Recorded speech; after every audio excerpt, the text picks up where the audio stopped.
Amin.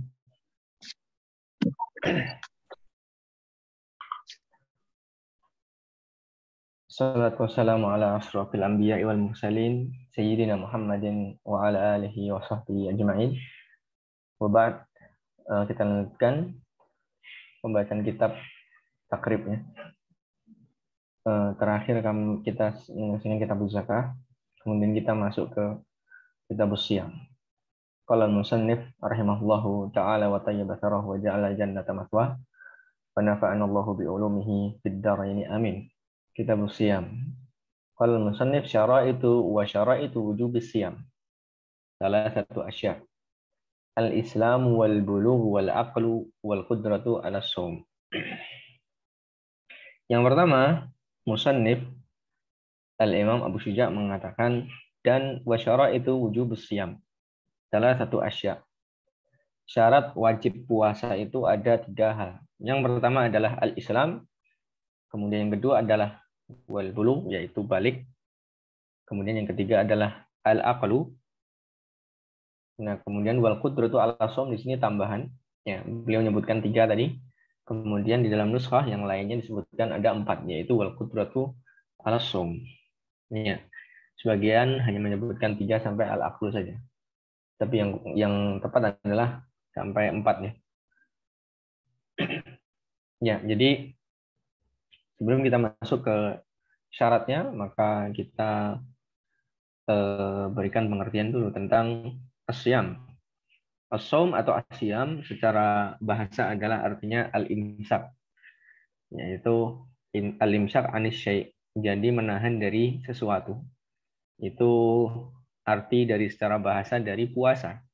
Bagaimana Maryam dalam Al-Quran mengatakan inni nazartu lirrahmani shauman. Ya, sungguhnya saya bernazar untuk Ar-Rahman shauman. Ya, apa lanjutannya? Falan ukallimal yauma insiya. Saya tidak mengajak bicara seorang pun. Jadi puasanya adalah menahan diri dari berbicara. Nah, ini juga secara bahasa termasuk siam. Ya. Tadi dikatakan shauman gitu ya. Kemudian ai artinya adalah imsak. Adapun dalam syariat, maka siam atau shaum itu adalah imsakun maksus min syakhsin maksus fi waqtin maksus bi syara'id, yaitu menahan dari sesuatu yang ditentukan oleh Allah atau menahan dari sesuatu yang tertentu dari orang-orang tertentu di waktu tertentu dengan syarat-syaratnya. Ya, jadi imsakun maksus, menahan dari hal-hal yang membatalkan. Ya, yang menahan dari hal yang tertentu itu yang membatalkan, maksudnya makan dan minum dan yang lainnya. Min syaksin maksus, dari orang-orang tertentu, tadi syaratnya Islam, balik, akilnya mampu. Kemudian fi waqtin maksus, di waktu yang tertentu, yaitu dari terbit fajar sampai terbenamnya matahari, bisyara'id, dengan syarat-syaratnya. Nah, kemudian kita lihat catatan kaki nomor pertama, al-aslu fi fardhiyatis siyam atau fi fardhiyatis siyam mutlaqan. Qauluhu ta'ala, jadi dalil dari kewajiban puasa itu yang secara mutlak ya, maksudnya puasa secara mutlak atau secara umum. Allah Subhanahu wa taala berfirman, ya ayyuhalladzina amanu kutiba alaikumus syiyam kama kutiba alal ladzina min qablikum la'allakum tattaqun. Surat Al-Baqarah. Wahai orang-orang yang beriman, telah diwajibkan. Jadi kutiba di sini kata beliau fardhu. Telah diwajibkan alaikumus syiyam, atas kalian untuk berpuasa sebagaimana diwajibkan atas orang-orang sebelum kalian, semoga kalian tattaqun, yaitu bertakwa. Ini secara umum, secara mutlak. Wa bi khususi Ramadan qauluhu ta'ala, dan dalil yang khusus atau spesifik tentang Ramadan yaitu firman Allah Subhanahu wa taala, syahrul ramadan alladzi unzila fihil Qur'an hudal linnasi wa bayyinatin minal huda wal furqan. Faman syahida minkum asyhara falyasumhu. Ya, Allah berfirman, bulan Ramadan yang diturunkan di dalamnya Al-Qur'an, yang Al-Qur'an itu sebagai petunjuk bagi manusia dan juga keterangan dari petunjuk tersebut dan juga pembeda. Dan barang siapa yang menyaksikan bulan tersebut atau ada pada bulan tersebut, fal yasumhu, maka hendaklah dia berpuasa. Maka di sini perintah di dalam Al-Quran dan perintahnya mutlak, maka yaqtadil wujub, maka hukumnya adalah wajib. Dan juga ijma tentunya, ijma'ul ummah bahwasanya puasa Ramadan itu wajib. Ya. Wa hadis, dan juga di antara hadis-hadisnya, minha di antaranya adalah sabda Nabi sallallahu alaihi wasallam lil Arabi, kepada seorang Arab Badui, alladzi sa'alahu, ya, yang dia bertanya kepadanya, akhbirni madza farada alayya Allahu minas shaum. Kabarilah padaku tentang apa yang Allah wajibkan kepada saya, puasa. Maka Nabi mengatakan siyamu Ramadan, yaitu puasa di bulan Ramadan. Ya. Kemudian kita masih ke matanya. Kemudian wajibnya itu tadi syaratnya yang pertama adalah ya, Islam. Maka tidak wajib bagi kafir asli tentunya. Ya, adapun murtad maka seperti yang pembahasan yang sudah-sudah ya. Murtad itu mauqufnya. Dia itu nanti tergantung dia mau balik masuk Islam lagi atau enggak ya. Tapi intinya kalau dia kafir asli maka tidak wajib, gugur. Ya. Ketika dia masuk Islam maka tidak wajib bagi orang yang kafir asli itu untuk mengqadha seluruh puasanya ketika dia kafir. Li'annahu la yasih minhu, karena sesungguhnya tidak sah baginya. Ya. Dan mereka itu bukan orang yang diperintahkan untuk beribadah. Begitu pula tidak wajib atas sobi dan juga orang gila. Sobi itu anak kecil. Ya. Sobi itu anak kecil yang belum balik, itu tidak wajib. Akan tetapi perintah berpuasa itu dikiaskan dengan perintah sholat. Sebagaimana sabda Nabi SAW, murhu bis sholati li sab'in, atau muru auladakum bis sholati li sab'in wadribu alaihi li ashrin. Perintahlah anak kalian untuk sholat dalam umur 7 tahun dan pukullah ketika dia tidak mau melakukan sholat itu ketika umur 10 tahun. Ya, berarti puasa juga diperintahkannya ketika umur 7 tahun. Itu kalau dia mampu. Ya. Kalau umur 10 tahun maka sudah boleh dipukul. Nah, jadi sama antara puasa dan juga sholat. Ya. Tapi tidak wajib sebenarnya bagi orang yang sobi tadi atau belum balik. Dan juga orang gila tentunya tidak wajib. Sebagaimana sabda Nabi SAW, rufi al-qalamu an salasah. Rufi al-qalamu an salasah. Pena itu diangkat dari 3 golongan, di antaranya adalah anak kecil dan juga orang gila. Adapun orang yang tidak mampu atau memang dia dari asalnya dia tidak mampu untuk berpuasa, dan seandainya dia puasa itu akan mendatangkan madarat yang berat, ya, madarat yang berat karena umurnya sudah tua misalnya atau sakit yang tidak diharapkan kesembuhannya, maka tidak wajib baginya untuk berpuasa, dan diwajibkan setiap hari dia membayar fidyah, yaitu 1 mud dari makanan. Ya. Baik. Kemudian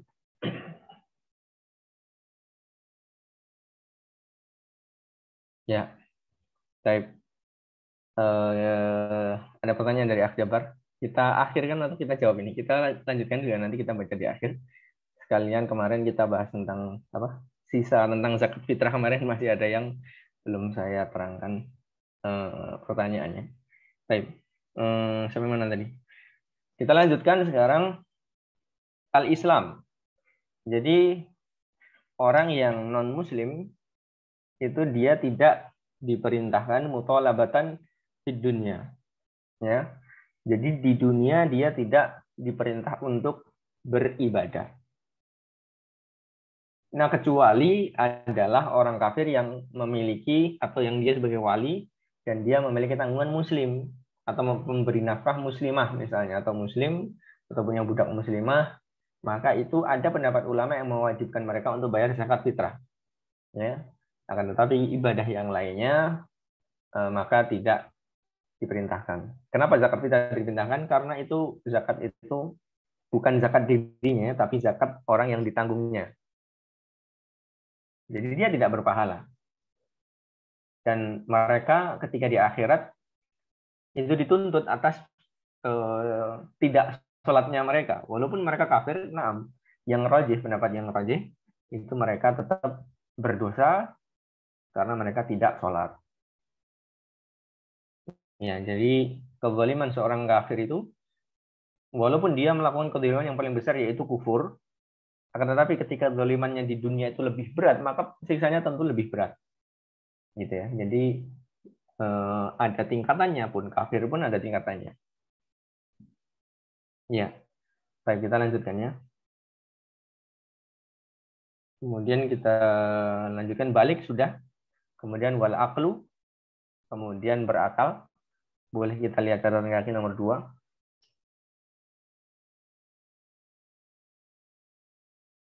Ya. Jadi yang wajib adalah bagi orang balik dan juga berakal. Yang nomor 2 kita lihat ya. Tadi sudah kita baca ya. Li hadis rufi al-qalamu an salasah, tadi sudah kita baca. Kemudian wal qudratu ala shaum yang keempat ya, yaitu kemampuan untuk melakukan puasa. Nah, ini agak unik ya. Di sini kita lihat dalilnya adalah liqaulihi ta'ala. Sebagaimana firman Allah Subhanahu wa taala, wa 'alal ladzina yutiqunahu fidyah. Dan atas orang-orang yang yutiqun, atau kalau yutiqu itu artinya mampu sebenarnya. Mampu melakukannya itu fidyah. Nah, sebagian ulama mengatakan ini ini mansukh, ini ayat ini mansukh karena dulu sebelum wajibnya puasa Ramadan itu orang boleh pilih antara bayar fidyah atau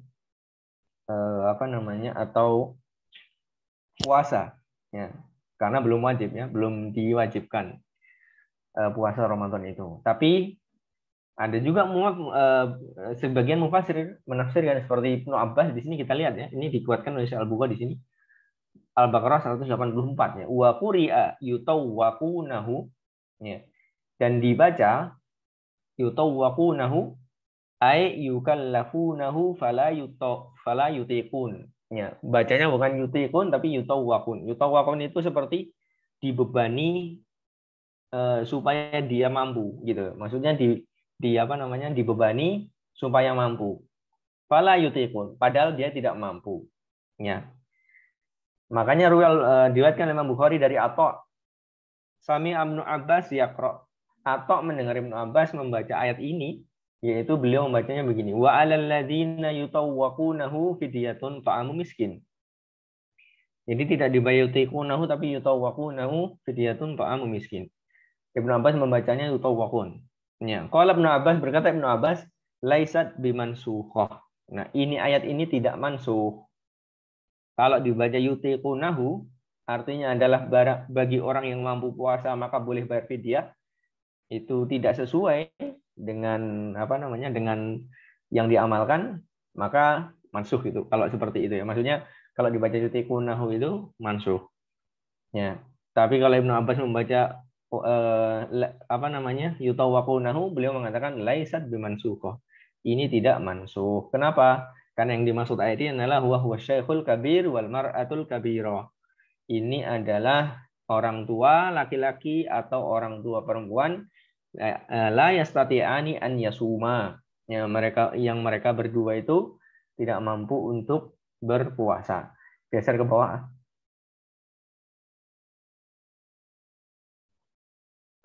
Digeser.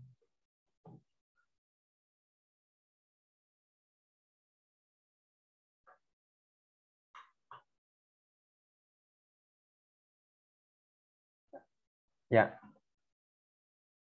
Jadi enggak bergeser Sat. Udah geser ya? Di sini belum berubah, afwan. Tadi ada sedikit yang belum baca, afwan. Naik sedikit, karena nggak ada kitabnya soalnya. Kitab mana lagi di Solo. Oh, di sini enggak masuk ya. Oh, ini udah. Ya. Ini Sat. Ya, ini. Jadi la yastati'una an yasuma fayut'imani makana kulli yaumin miskina. Yang keduanya itu tidak mampu untuk berpuasa, maka dia mengganti setiap hari itu satu orang miskin. Sebentar, kayaknya ada yang panggilan. Sebentar ya. Mungkin bisa di mute dulu. Di pause dulu sebentar. 2 menit.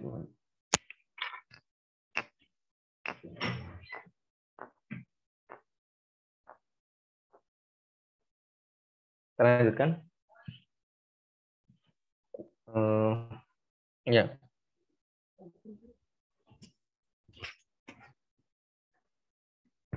La yastati'ani an yasuma fa yut'imani makana kulli yaumin miskin.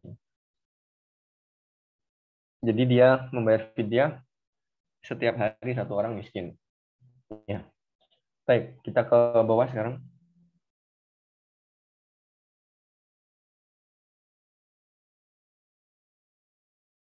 Wa faraidus shaumi arba'atu asya. Ya. Dan kewajiban berpuasa itu ada 4 hal. Ya. Yang wajib ditunaikan atau dilakukan seorang yang berpuasa itu ada 4 hal. Yang pertama adalah an-niyatu, niat, wal imsaku 'anil akli wasyurbi wal jima', dan dia menahan dari makan dan minum dan juga jima'. Kemudian wa ta'ammudul qaid, dan juga menahan dari menyengaja untuk muntah. Yang pertama adalah niat dulu. Sudah kita sering bahas di setiap ibadah, maka pasti dia harus berniat. Ya. Dan tidak sah seorang puasa seseorang kecuali dengan niat. Ya. Sebagaimana hadisnya, maksudnya man lam yubayyitin, nanti di bawah, ya, fala siyamalahu, nanti di bawah kita baca. Ya, barang siapa yang tidak mentabyid, meniatkan dari malam hari puasanya tersebut, maka tidak ada puasa baginya. Ya. Ya, nanti kita baca belakangan aja. Setelah saya jelaskan sedikit ya. Kemudian dan niat itu tempatnya di dalam hati, disepakati. Ya, jadi disepakati bahwasanya niat itu tempatnya di dalam hati, tidak ada khilaf tentunya, karena niat itu min amalil qulub, ya, termasuk dari perbuatan hati. Kemudian Imam Ali mengatakan dalam Kifayatul Akhyar, wala yustaratu nutqu biha bila khilaf. Ya, maka tidak disyaratkan harus diucapkan ini tanpa ada khilaf. Pernyataan seperti ini bukan berarti beliau menolak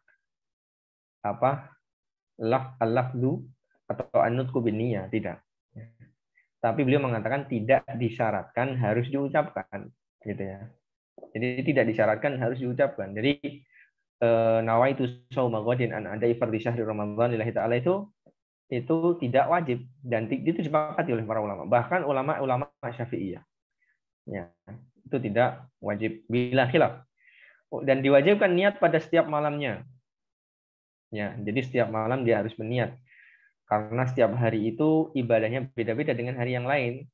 Ya, misalnya seseorang itu berniat satu hari, kemudian besoknya dia niat untuk tidak puasa atau tidak berniat untuk berpuasa, maka ya tidak sah. Karena satu hari batal, satu hari sah, bisa jadi satu hari yang lain itu batal. Tidak bersambung.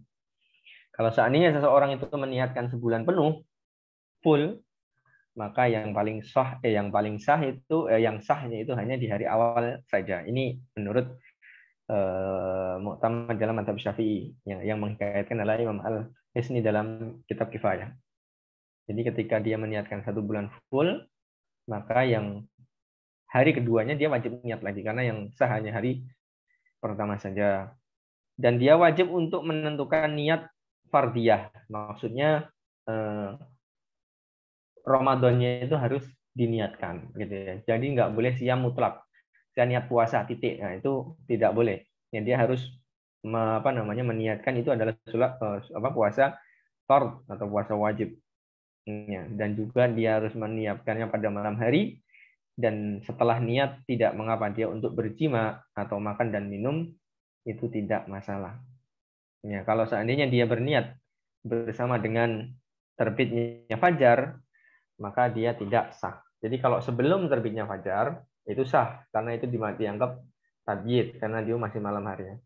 Tapi kalau bersamaan dengan terbitnya fajar, ya, maka itu tidak sah. Baik, Kita lihat catatan kaki nomor 1. Silahkan digeser ke bawah. Nanti kita ke atas lagi ya. Ya. Qoblal fajri, yaitu sebelum fajar. Likulli yaumin, setiap harinya dia harus berniat sebelum fajar. Liqaulihi sallallahu alaihi wasallam, sebagaimana sabda Nabi sallallahu alaihi wasallam, man lam yubayyit as-siyam qabla al-fajri fala siyama lahu. Ya, barang siapa yang tidak yubayyit as-siyam, dalam riwayat yang disebutkan yubayyit an-niyah qabla al-fajri, yaitu meniatkan puasa sebelum fajar, maka tidak ada puasa baginya, dan ini hanya khusus untuk puasa wajib, baik puasa Ramadan maupun puasa nazar. Ya. Nah, tetapi kalau puasa sunnah, maka boleh diakhirkan niatnya atau dia imsak dulu boleh sampai maksimal sampai waktu zuhur. Ya, ini diriwayatkan Imam Darqutni wa ghairuhu wa qala riwayatuhu thiqat. Baik, kemudian kita ke nomor 2 setelah niat. Ya. Beliau mengatakan wal imsaku anil akli wasyurbi. Sebelum kita masuk ke situ ya, ada tambahan sedikit dari Imam Al-Isni ya. Beliau mengatakan wa akmalun niyah, dan niat yang paling sempurna itu adalah an yanwiya shauma ghadin an ada fardhi Ramadan hadhihi sanata lillahi ta'ala, atau hadhihi sanati lillahi ta'ala. Ya.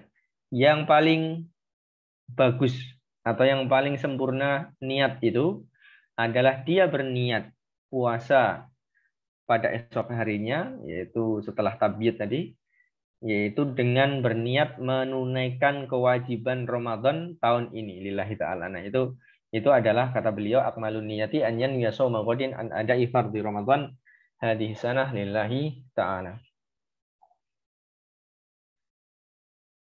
Ya. Kemudian berikutnya al-imsaku anil akli wasyurbi, yaitu menahan dari makan dan minum. Sebentar. Ya. Ini nanti masuk dalam pembatal ya. Sebenarnya akan tetapi sedikit kita bahas.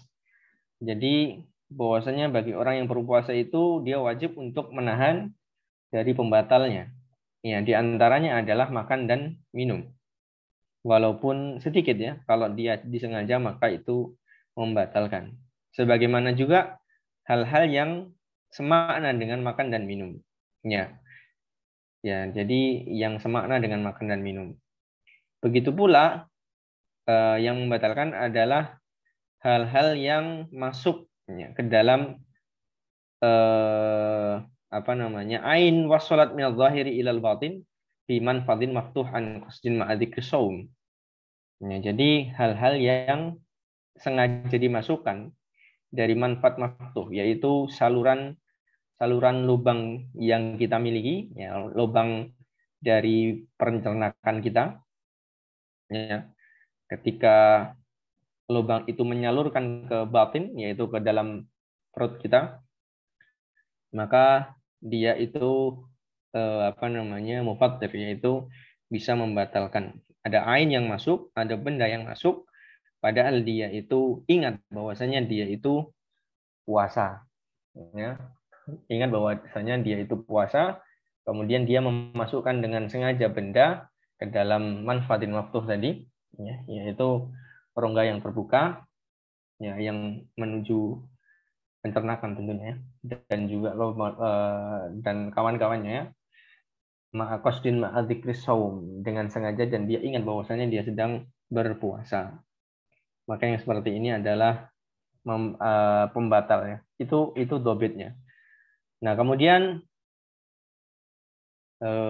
wa syartul batini an yakuna jaufan wa in kana la yahil, ya.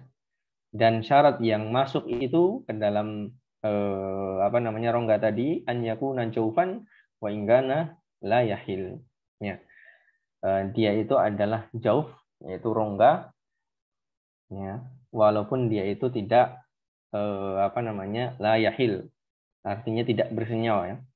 Dan ini masuk ke rongga walaupun bendanya itu tidak bersenyawa. Sebagaimana kalau seandainya, ya beliau mengatakannya, hatta law qatara fi udunihi syai'an aw dakhala milan aw qasyatan fiha aftara. Ya, jadi kalau seandainya dia memasukkan sesuatu ke dalam telinganya, aw adkhala milan aw qasyatan fiha, atau dia memasukkan seperti benang ya, atau sejenisnya ke dalam, di sini disebutkan udhun, yaitu telinga, karena telinga itu dianggap manfaat maftuh yang dia bisa menyalurkan kepada pencernaan, maka itu dia dianggap membatalkan. Au khasyafi dzakarihi qutnan, atau di dalam kemaluannya itu dimasuki benang misalnya, atau dia sengaja memasukkan benang misalnya, maka itu juga aftar, kata beliau Imam Al-Isni, alal asahnya. Berbeda dengan ihtikal, yaitu bercelak, walaupun bercelak itu dia terkadang ada rasanya, maksudnya bisa dirasakan celaknya, tapi ini jarang ya, karena mata itu bukan saluran yang menuju ke jauh tadi, ya, atau bukan jauh ya, mata itu bukan jauh, ya, bukan rongga, dan tidak pula dia menyampaikan kepada tenggorokan, ya, maka bercelak itu tidak membatalkan. Bercelak itu tidak membatalkan. Begitu pula ketika ada benda masuk melalui badan yang selain manfaat tadi ya. Misalnya di benda masuk di paha misalnya, kena pisau misalnya. Ini sering kita bahas ya di waktu-waktu puasa. Kemudian juga ketika memasuki tubuh tapi dia tidak manfaat maftuh, maka tidak dianggap sebagai jauh. Maka di situ tidak membatalkan. Nah, berbeda kalau seandainya pisau tadi masuk ke dalam rongga perut, maka itu sudah ke dalam jauh. Ya. Maka itu membatalkan. Kalau menelan ludah, maka tidak membatalkan. Ya. Tapi kalau dia bercampur dengan yang lainnya, baik dia itu benda yang najis seperti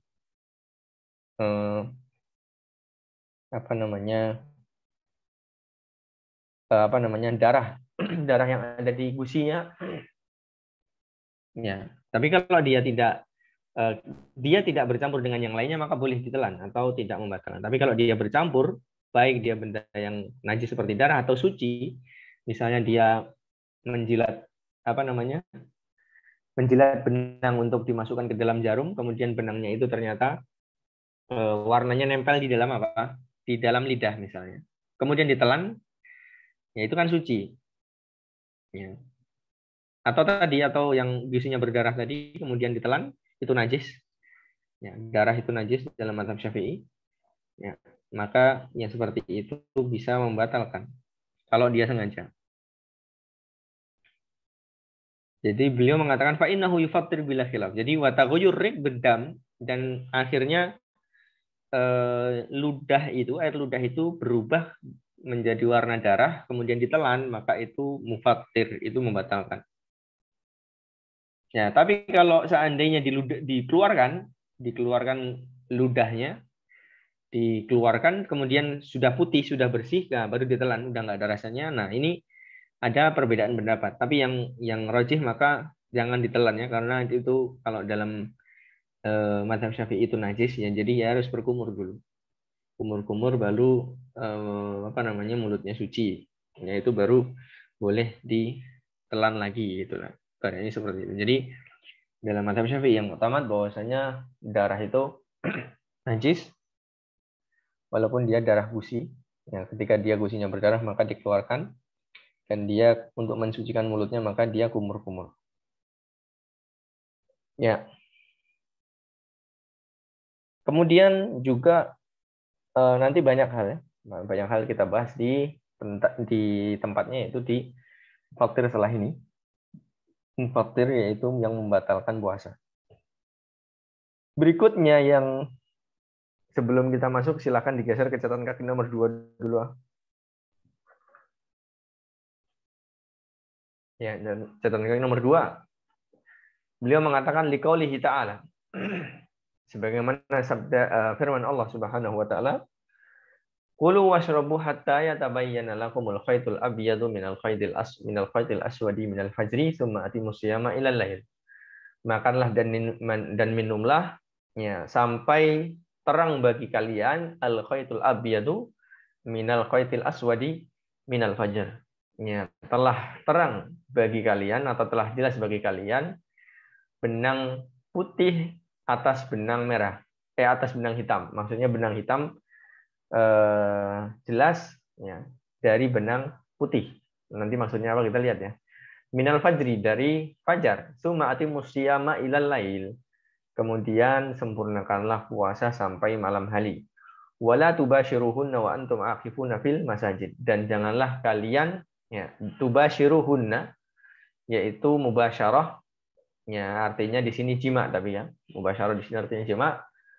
Janganlah kalian berjima atau menjimai istri-istri kalian wa antum aqifuna fil masajid. Ya, padahal kalian dalam keadaan iktikaf. Ya, fil masajid ya karena iktikaf itu pasti di masjid ya.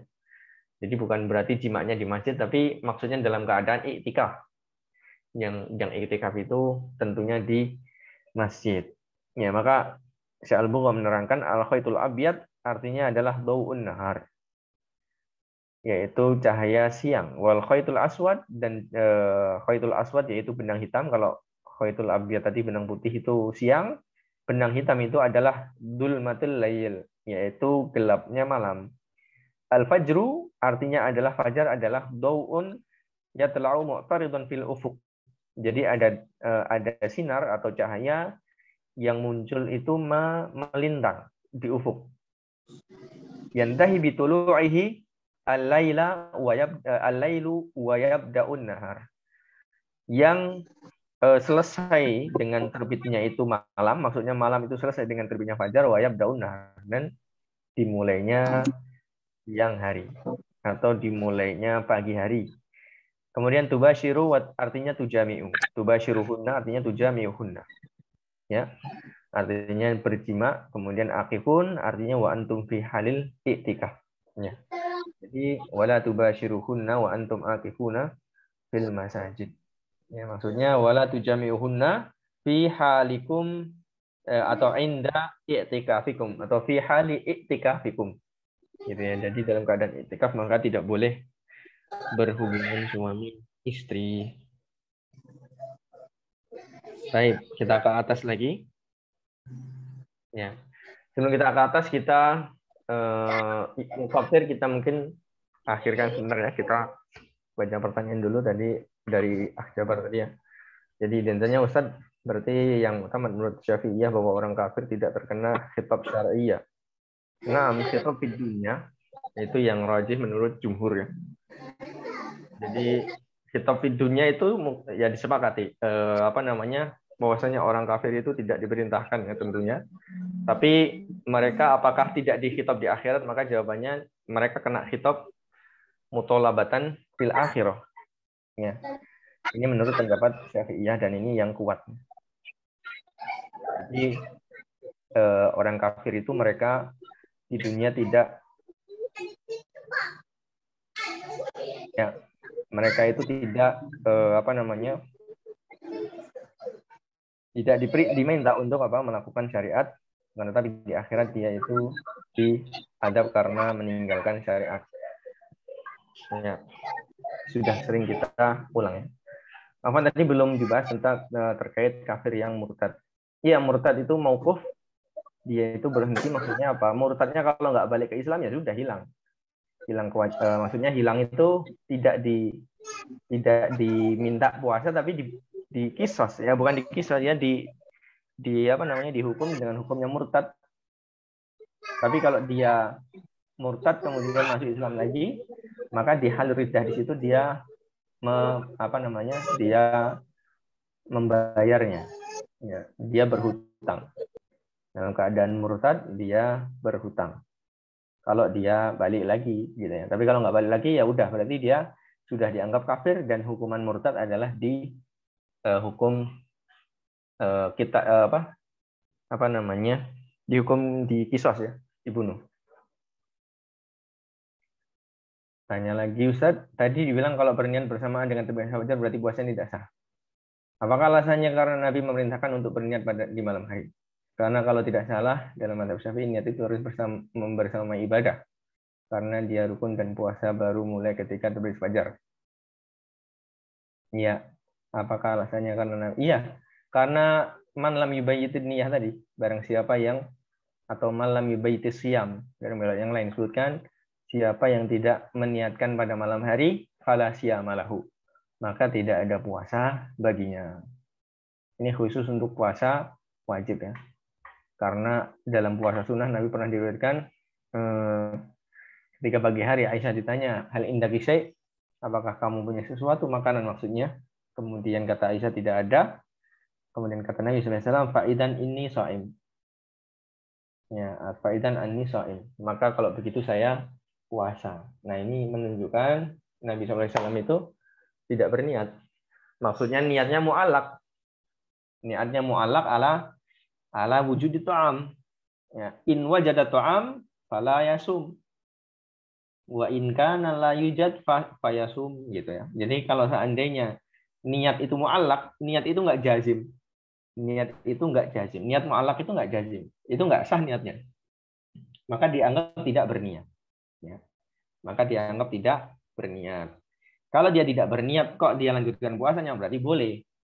Nah, itu khusus untuk puasa sunnah.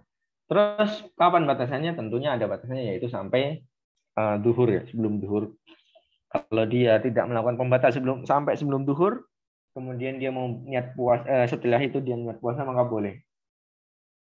Ada sebagian ulama mengatakan bahwasanya sebenarnya Nabi itu berniat. Jadi sama saja itu. Malam yubayitin niyah itu baik puasa wajib maupun puasa sunnah sama. Nabi itu berniat, tapi kalau ada makanan nggak jadi puasa. Gitu. Jadi tanya dulu nih, tanya Aisyah radhiyallahu taala anha. Tanya istrinya, ada makanan nggak? Ya. Dia masih puasa itu, kondisinya masih niat dulu. Katanya begitu ya, kata ulama tersebut. Kemudian kalau dia tidak ada, maka lanjut. Tapi kalau ada, dia batalkan. Ya. Ini juga bisa jadi ya, seperti itu bisa jadi juga, karena orang yang niat membatalkan puasa itu ya tidak batal sebagaimana niat untuk membatalkan sholat, beda ya. Ya, karena kalau niat batalkan puasa dia belum belum makan dan minum, maka ya belum batal. Tapi kalau dia niat untuk membatalkan sholat ketika rakaat ketiga misalnya, padahal dia rakaat kedua, ya sudah batal dari awal gitu. Nah, tapi kalau niatnya itu tidak jazim, niatnya mu'allaq, maka syarat niat itu harus jazim. Ya, maka Nabi SAW itu kalau dianggap niatnya tidak jazim, ya bisa juga. Maksudnya Nabi itu niatnya mu'allaq dengan wujud makanan. Digantungkan niatnya dengan adanya makanan tadi. Tapi jumhur mengatakan bahwasanya pendapat yang kuat adalah pendapat yang mengatakan bahwasanya puasa sunnah itu tidak wajib tapi itu niat. Jadi niatnya boleh dimunculkan setelah terbit fajar. Jadi tidak harus sebelum fajar. Wallahu a'lam bishawab. Ya ini betul ya, karena kalau tidak salah dalam mazhab Syafi'i niat itu harus membersamai ibadah. Ini khusus untuk puasa sunnah tidak ada syarat ini ya, karena ada contoh dari Nabi SAW. Selain puasa sunnah, maka semuanya wajib niat sebelum ibadah itu dan membersamai awalnya dan juga tentunya sampai akhir. Ya, dan kondisinya tentu beda-beda ya. Keberadaan niat tersebut ya, seperti dalam sholat tadi, niat itu kalau dia tidak berlanjut, maka dia putus, misalnya mau memutuskan di rakaat keempat misalnya, maka ketika niat itu pun sudah batal. Tapi kalau puasa, ketika dia meniatkan untuk batal, maka belum batal sebelum dia melakukan pembatal. Tapi kalau memang dari awal niatnya tidak jazim, ya maka tidak sah juga niatnya, gitu. Wallahu a'lam bishawab. Terkait masalah zakat fitr kemarin ya, pertanyaan Af Jabar kemarin saya sudah balas, saya sudah japri bahwasanya zakat fitrah itu jadi saya mendengarkan Syekh Khalid Muslim, beliau mengatakan bahwasanya kemampuan di hari itu dan malamnya, malam dan hari esok harinya, itu dia harus punya satu sok dulu. Jadi satu sok fadil an quti yaumihi wa lailatihi. Gitu ya. Jadi satu sok yang dia lebih dari makanan dia malam itu dan juga esok harinya. Soalnya kalau seandainya dia tidak punya atau dia memiliki kelebihan, tapi lebihannya dikit, apakah sah untuk dizakatkan? Maka ini yang pertanyaan kemarin ya, yang belum terjawab. Maka wallah alam ya, karena menurut keterangan dari yang Anda pahami dari Syekhul Muslim, maka itu tidak wajib jadinya. Kecuali kalau begini ya, kecuali kalau seandainya dia mendapatkan berasnya itu sebelum sholat Id. Akhirnya dia jadi mampu untuk mengeluarkan satu sok setelah memenuhi kebutuhan dia dan keluarganya, jadi wajib otomatis setelah itu. Atau dia dikasih beras setelah sholat sebelum sholat Id dan dia tidak bisa mengeluarkannya sebelum sholat Id dan ba'dal Id bisanya. Nah, ternyata pendapat jumhur itu bahwasanya mengeluarkan zakat sebelum Id itu tidak wajib, maksudnya tidak harus, tapi itu hanya sunnahnya. Bahkan memperbolehkan atau walaupun makruh ya. Setelah Id itu hukumnya makruh sampai terbenamnya matahari. Jadi setelah Id masih boleh zakat fitrah. Jadi kalau seandainya seperti itu maka kondisi orang fakir tadi ya boleh dia mengeluarkan zakat fitrah dari zakat fitrah yang dia dapatkan. Tapi kalau dia memang tidak cukup ya untuk mengeluarkan satu sok karena syaratnya kan so'an, satu sok. Ya, maka dia tidak keluarkan. Nah, contoh kasusnya misalnya seandainya dia punya keluarga 5 orang. Kemudian kebutuhannya sudah terpenuhi tapi sisanya hanya satu sok. Ya, hanya satu sok. Padahal tanggungannya 5 sok misalnya. Maka apa yang dia lakukan? Dia lakukan hanya zakat yang sah saja, itu satu orang saja. Sisanya dia gugur. Ya. Jadi misalnya kebutuhan hari itu dan esok harinya itu 5 kilo. Jadi dia punya 5 kilo plus satu sok. Nah, kalau ada pendapat yang mengatakan dia keluarkan untuk dia dan keluarganya itu dengan satu sok terus dibagi dipecah kecil-kecil jadi apa? Jadi untuk dia dan keluarganya. Maka malah semuanya nggak sah karena tidak ada satu sok semuanya. Dan itu pendapat yang menurut saya ya kurang kuat ya. Kalau berpendapat seperti itu. Akan tetapi yang benar adalah dia keluarkan ada nggak satu sok? Ada satu sok. Ya udah keluarkan untuk dirinya. Misalnya 2 sok, ya udah dirinya dengan orang yang wajibannya paling dekat. Sisanya gugur. Seperti itu. Jadi bukan satu sok dibagi kecil-kecil walaupun belum ada satu sok harus dikeluarkan. Maka seperti itu yang saya pahami dari keterangan Syekh Khalid Muslih hafizahullah taala. Wallahu a'lam bishawab. Mungkin ini yang dapat saya sampaikan ya. Cukup ya insyaallah. Zulkarnain. Ustaz. Kita tutup. Boleh ya, tepat itu. Atau antum tutup, silakan. Nah, untuk episode. Ya. Ya, Ikhwah, alhamdulillah kajian kita sudah selesai. Kalau tidak ada pertanyaan lagi, mungkin kita akhiri kajian ini. Dan kalau pun ada pertanyaan, mungkin bisa disimpan, bisa ditanyakan di pekan depan, pertemuan yang akan datang, insya Allah.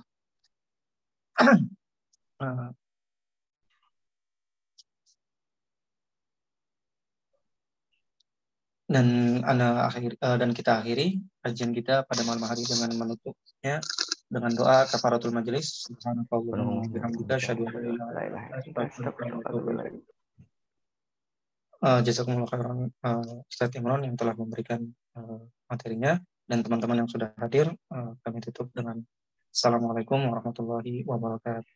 Waalaikumsalam.